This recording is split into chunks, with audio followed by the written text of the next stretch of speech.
नमः। महानुभाव, मानतुंग आचार्यकृत भक्तामर स्तोत्र में अब हम भगवान ऋषभदेव के स्तुति करते हुए आचार्य मानतुंग देव ने अपने लघुता प्रकट करने के लिए तीसरे श्लोक में क्या बताते हैं इस बारे में चर्चा करेंगे। और श्लोक वसंत तिलका चंद में है।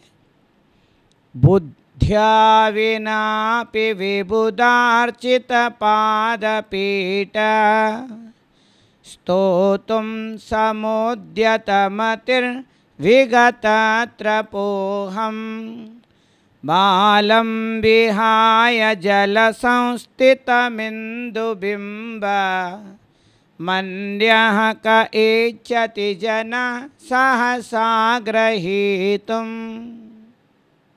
महानुभाव, आचार्य मानतुंग देव ने भक्तामर स्तोत्र लिखा। कई लोग इस स्तोत्र को भक्तांबर बोलते हैं। भक्तांबर नहीं है, ये भक्त और अमर दो शब्दों का घटक मिल करके भक्तामर ये शब्द बना है। भक्त कौन है? अमर हैं। अमर अर्थात यहाँ पर देव हैं, और वो देव अमर इसलिए हैं, उनके उम्र बहुत लंबी होती है। जब तक उम्र है तब तक अमर है। और वो लोग भी आयु के समाप्त होने पर वो लोग भी मरण को प्राप्त करते, उनका शरीर भी शांत हो जाता है। इस प्रकार मानतुंग आचार्य जो कह रहे हैं उसका वास्तविक अर्थ, अमर कहने का वास्तविक अर्थ ये है, आध्यात्मिक अर्थ ये है कि देव अमर नहीं है, देव का जीव अमर है। और जब देव का जीव अमर है तो हमारा जीव भी अमर है, तुम्हारा जीव भी अमर है। जितने जीव हैं सारे जीव अमर है, कोई जीव मरने वाला नहीं है। महानुभाव, हर जीव में अमरत्व की शक्ति है। ये हर श्लोक के साथ हमको याद करना चाहिए। भक्त अमर है और हमें स्वयं को मैं भक्त हूँ और मैं अमर हूँ। जब ये बोध हो जाता है, शरीर शीर्ण होता है, शरीर मरता है, और रोज़ काम करते किसी से पूछते तो यही बताते हैं कि रोज़ मर्रे का काम है। जीने का काम कोई नहीं करता है, मर्रे का काम करता है, रोज़ मरने का काम करता है। शरीर मर रहा है, शरीर के लिए, पैसे के लिए, रुपया के लिए, गाड़ी के लिए, घोड़े के लिए, परिवार के लिए, जितने भी चीज़ों के लिए लोग दौड़ते हैं, शादी ब्याह के लिए पैसे इकट्ठा करते हैं, ये सब जो है रोज़ मर्रे का काम है। क्योंकि शरीर और मन जो है निरंतर गतिमान है और आगे बढ़ता जा रहा है, बुढ़ापे के तरफ बढ़ रहा है, वृद्धावस्था के तरफ बढ़ रहा है, और वो ये यात्रा करता है। शरीर और मन मरघट की यात्रा कर रहे हैं। जीव निरंतर मोक्ष की यात्रा करता है, अपने अलग अलग गतियों में भ्रमण करते हुए अपने आत्मा का अंतरात्मा के द्वारा परमात्मा के उस तत्व को प्राप्त करने के लिए हम सब भगवान की भक्ति करते हैं। मानतुंग आचार्य उस भक्ति करने के लिए अपने आप को तैयार कर रहे हैं। पहले 2 श्लोकों में मंगलाचरण किया और उसके बाद स्तुति करने का संकल्प लिया। अब अपने लघुता प्रकट कर रहे हैं कि आदिनाथ भगवान की स्तुति में कर रहा हूँ, उसके बारे में बताएं। बुद्धिया विनापि, बुद्धि के बिना भी, बुद्धिया विना अपि, बुद्धि के बिना भी, विबुधार्चित पादपीठ, विद्वानों के द्वारा पूजे गए भगवान के जो चरण कमल और उनके चरण कमल रखने का जो आसन है, पाद पीठ है, उसे स्तोतुम, उन पाद चरण कमलों के स्तोत्र करने के लिए समुद्यत मति, कि मैं तैयार हो गया हूँ, मैंने अपने बुद्धि से, मति से और अपने मन मस्तिष्क के द्वारा ही तैयार हो गया हूँ। मति विगता, विगत यानी छोड़ करके, त्रपो हम, लज्जा छोड़ करके, शर्म छोड़ करके कि भक्ति करने के लिए तैयार हो गया हूँ। त्रपो हम, विगता त्रपो हम। त्रप का मतलब होता है लज्जा, विगत यानी छोड़ दिया है। महानुभाव, शर्म करेंगे तो कोई भी आदमी कोई भी काम नहीं कर सकता है, और एक बार हिम्मत करके करना पड़ता है। लोग सोचते हैं लोग क्या कहेंगे, तो ये एलके के फैक्टर है, लोग क्या कहेंगे। इसका इलाज भी है कि लोगों का काम है कहने का, लोग तो कुछ भी कहते रहेंगे। तो मानतुंगाचार्य कह रहे हैं कि विगत त्रपोहम, मैं उस लज्जा को छोड़ के, शर्म को छोड़ करके, अपने आप को तैयार करके, अपने आप के अंदर से जो भक्ति है, जो ज्ञान है, जो विज्ञान है, उसको प्रकट करने के लिए मैं भगवान के उन स्तोत्रों को, उनके गुणों को प्रकट करने के लिए, आनंद लेने के लिए मैं ये स्तोत्र बना रहा हूँ। समुद्यत, तैयार हो गया हूँ। कैसे? बालम विहाय, बालक को छोड़ करके, बालम विहाय जल संस्थितम इंदुबिंबम, जल संस्थितम इंदुबिंबम, जल में पड़े हुए चंद्रमा के बिंब को, बालक को छोड़ करके, अन्यः का इच्छति जन सहसा ग्रहीतुम, अन्य कौन उनको ग्रहण करना चाहता है, अर्थात चांद के जो प्रतिबिंब है, चंद्रमा के जो प्रतिबिंब है वो जल में पड़ रहा है, बालक ही उसको पकड़ने का प्रयास करता है। ऐसे भक्त जो है भगवान के प्रतिमा में, मूर्ति में, बिंब में भगवान को पकड़ना चाहता है। बिंब, प्रतिबिंब, जिन बिंब, इस प्रकार हम अपने बिंब को, अपने प्रतिबिंब को दर्पण में देखते हैं। दर्पण आदर्श है, आदर्श, आओ और दर्श दिखाओ, दर्पण एक आदर्श है। ऐसे ही भगवान के मूर्ति भी आदर्श है। हम दर्शन करते, देव दर्शन, जिन दर्शन, निज दर्शन और सम्यक दर्शन। तो इस प्रकार मानतुंगाचार्य निज दर्शन से सम्यक दर्शन के लिए देव दर्शन, देव भगवान आदिनाथ, ऋषभदेव, ऋषभदेव के दर्शन हम करते हैं। तो ऋषभदेव के दर्शन से, जिन दर्शन से, जिनेंद्र भगवान के दर्शन से, जिन दर्शन से निज दर्शन हो, निज दर्शन से सम्यक दर्शन हो, यही आचार्य मानतुंग देव का मुख्य उद्देश्य है। पहले भक्त हैं और फिर अमर हैं। भक्त अमर हो सकता है, सिद्धत्व को प्राप्त कर सकता है, सहस्रार सिद्ध चक्र को प्राप्त कर लेता है। महानुभाव, ये जो आचार्य मानतुंग देव कह रहे हैं, बुद्धि के बिना भी मेरे इतना ज्ञान कहाँ है, जो देवों में अवधि ज्ञान है और बड़े बड़े साधु संतों में मना पर्याय ज्ञान है, और हमारे पास केवल मति और श्रुति ज्ञान है। ये मति श्रुति ज्ञान में भी बहुत ताकत है, और अंतरात्मा से परमात्मा को प्राप्त करने का एक आदर्श मार्ग भक्ति योग है। मन, वचन, कायों को भक्ति में लगाना भक्ति योग है।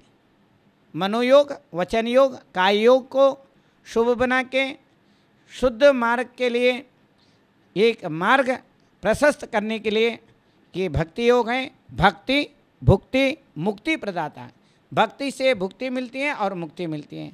जैसे गेहूँ उगाते हैं तो फसल उगाने के लिए उगाते हैं, साथ में उसके हमको घास फूस भी मिल जाते हैं, तोड़ा भी मिल जाता है। उद्देश्य हमारा गेहूँ और फसल प्राप्त करना है। ऐसे ही मोक्ष प्राप्ति का उद्देश्य है। इस उद्देश्य के साथ में सब लोग जो है भक्ति करते हैं। अब मानतुंग आचार्य अपने लघुता को प्रकट करते हुए आगे श्लोक में जिनेंद्र भगवान का जो गुण है वो अनंत गुण है, अनंत गुण के भंडार हैं जिनेंद्र भगवान। उसका वर्णन कोई कर नहीं सकता है, शब्द सीमित है। इस बारे में 4 नंबर का श्लोक बताते हैं। वक्तुम गुणान गुण समुद्र शशांक कांतान कास्ते क्षमः सुर गुरु प्रतिमोपि बुद्ध्या कल्पांत काल पवनोद्दतन क्रचक्रम को वातरे तुमलमंबुनिधिं भुजाभ्याम। महानुभाव, कितना सुंदर बात बता रहे हैं। वक्तुम गुणान गुण समुद्र शशांक कांतान। वक्त मैंने कहने के लिए, गुणान गुणों को, वक्तुम गुणान गुण समुद्र गुणों के समुद्र, गुणों के सागर, वक्तुम गुणान गुण समुद्र शशांक कांतान। शशांक का मतलब होता है चंद्रमा के तरह उज्जवल भगवान के उन गुणों को। कस्ते क्षमा कहा ते, आपके गुणों को ऐसा कौन है जो गुणगान करने में, बताने में समर्थ हैं। सुर गुरु प्रतिमोपी, देवों के गुरु बृहस्पति द्वारा भी, बुद्धिया उनके उत्कृष्ट श्रेष्ठ बुद्धि के द्वारा भी नहीं किया जा सकता है। ऐसे कैसे कल्पांत काल के, कल्पांत काल का ऐसे पवन, पवनोद्दत नक्र चक्रम, प्रलय काल के वायु के द्वारा सुनामी जैसे लहरें उठ रही हो, उस उन लहरों के बीच में मगरमच्छों का समूह हो। नक्र का मतलब मगरमच्छ, चक्र का मतलब समूह, मगरमच्छों का समूह हो और सुनामी जैसे बड़े बड़े प्रलय काल के लहरें उठ रहे हो, ऐसे में कोवा कौन तरितुम तैर सकता है। तरितुम अलम समर्थ है, कौन तैरने में समर्थ है। कोवा तरितुम मलम अम्बुनिधिम, अर्थात समुद्र को भुजाभ्याम, अपने भुजाओं के द्वारा कौन ऐसे व्यक्ति हैं ऐसे विपरीत परिस्थिति में तैर सकता है, अर्थात कोई भी नहीं तैर सकता है। ऐसे ही अनंत गुणों के सागर, आपके अनंत गुणों का भंडार है आप, उन गुणों का व्याख्यान कौन कर सकता है। उस सागर के पानी को शाही बना दे, सारे धरती के वृक्षों को कलम बना दें, तो भी आपके गुणों का गुणगान नहीं कर सकते। ऐसे भगवान ऋषभदेव, जिनके नाम वेद उपनिषद और सभी ग्रंथों में, पुराणों में, वेद में और जैन बौद्ध सभी ग्रंथों में, हिंदू हमारे भारतीय संस्कृति में भगवान ऋषभदेव का वर्णन ऐसे कोई धर्म दर्शन ने जिनमें नहीं किया हो। अनेक नामों से आपको पुकारे गए हैं, तो ऐसे आपके अनंत गुणों का व्याख्यान आसानी से कोई नहीं कर सकता है। ऐसे ही भगवान के तरह हर एक के आत्मा के अंदर में अनंत गुण हैं, परंतु वो कर्मों से आच्छादित हैं। उस कर्मों से आच्छादित आत्मा को, उन अंतरात्माओं को परमात्मा तक पहुँचने का ये योग है, वो भक्ति योग है। भक्ति योग के माध्यम से स्तुति करते हुए आचार्य मानतुंग देव कह रहे हैं कि आपके गुण अनंत है, आप अनंत है, आपके गुण अनंत है। उन अनंत गुणों का वर्णन देव के गुरु बृहस्पति भी नहीं कर सकते हैं, तो हम आपके क्या हिम्मत है। तो ऐसे मानतुंगाचार्य कहते हैं, वक्तुम गुणान गुण समुद्र शशांक कांतान, कस्ते क्षमः सुर गुरु प्रतिमोपि बुद्ध्या, कल्पांत काल पवनोद्धत नक्र चक्रम, को वा तरेतु मलमम्बुनिधिं भुजाभ्याम। तो इस प्रकार मानतुंगाचार्य भगवान ऋषभदेव के अनंत गुणों का वर्णन करने के लिए कोई भी समर्थ नहीं है। फिर भी पिछले गाथा में मानतुंगाचार्य अपने अल्प बुद्धि को प्रकट करते हुए, अपने लघुता को प्रकट करते हुए, इतने महान आचार्य जिन्होंने इतना सुंदर ग्रंथ की रचना के, भक्तों को अमर बना दे, अपने आप को अमर बना दे, अमरत्व और मोक्ष मार्ग के लिए इतना सुंदर वसंत तिल का छंद में ये भक्तामर स्तोत्र की रचना की। और इसको जो भी पढ़ता है उनके भगवान के अनंत गुणों में से एकाध भी गुण नाम स्मरण करता है, उनके नाम लेने मात्र से ही कर्म निर्जरा हो जाती है, कष्ट दूर हो जाता है, कष्ट नष्ट हो जाता है। ऐसे मानतुंग आचार्य इतने सुंदर व्याख्यान कर रहे हैं। और ये निरंतर कर्मों के निर्जरा के लिए हम भक्ति के सहारा लेते हैं। आचार्य कहते हैं भक्ति भुक्ति मुक्ति प्रदाता। भक्ति से संसार सुख भी मिलता है और भक्ति से मोक्ष सुख भी मिलता है। धर्म करत संसार सुख, धर्म करत निर्वाण, धर्म पंथ साधे बिना नर तिर्यंच समान। ऐसे बताया, धर्म करते हुए सारे संसार के सुख अपने आप मिल जाते हैं।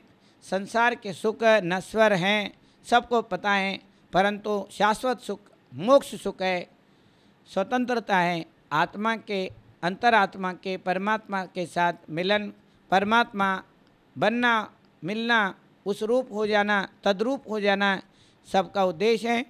सब लोग चाहते हैं, मोक्ष सब चाहते हैं, परंतु उसका मार्ग और उसको चलने का तरीका ये सब आचार्य मानतुंग देव ने यहाँ भक्ति के माध्यम से बताए हैं।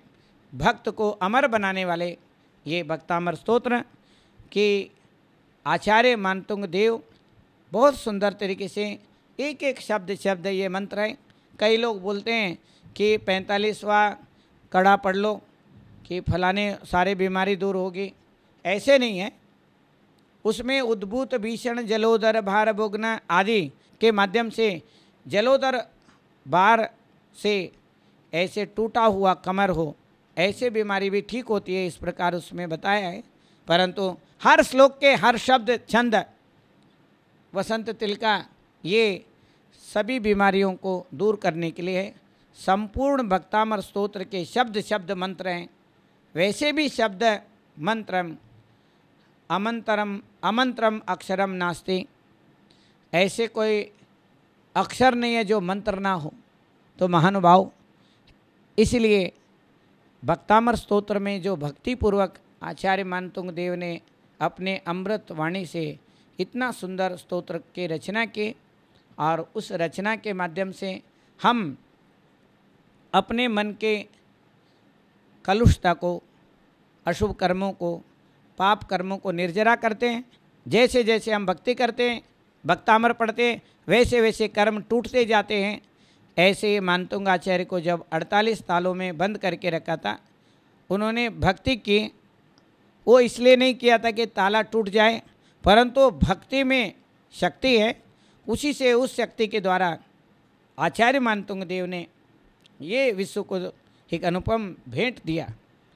और वो अनंत भगवान के, आदिनाथ भगवान के उन गुणों के व्याख्यान करते हुए देव लोग भी नहीं थकते हैं। हम आप लोग भी भक्ति करके मानतुंग आचार्य के स्मारक को, अपने अंतरात्मा को परमात्मा से मिलन का योग जो है, योग यानी स्वयं के अंतरात्मा को स्वयं के अंदर छुपे हुए परमात्मा के साथ मिलाना। योग का मतलब मिलाना है। योग का मतलब मन वचन काय को, उनके परिस्पंदन को, उनके हलन चलन को, हलचल को शांत करने का नाम योग है। और आजकल वर्षा योग चल रहा है। वर्षा के योग में मनोयोग, वचन योग, काय योग को पवित्र करने के लिए नाना प्रकार के व्रत उपवास सारे करते हैं। हमारे भारतीय दर्शनों में जैन दर्शन, हिंदू दर्शन, बौद्ध दर्शन, ये आपस में एक दूसरे के पूरक है। एक दूसरे के अंदर ये सारी चीज़ें, व्रत नियम उपवास सब रहता है। भगवान ऋषभदेव का वर्णन सभी ग्रंथों में आता है। और अभी आगे और गाथा श्लोकों में हम इनका वर्णन करेंगे, जो वसंत तिलका छंद में श्लोकबद्ध है। हम और चर्चा करेंगे। इन्हीं बातों के साथ भगवान ऋषभदेव को बार बार वंदन करते हुए हम इस श्लोक का अर्थ यहीं संपूर्ण करते हैं।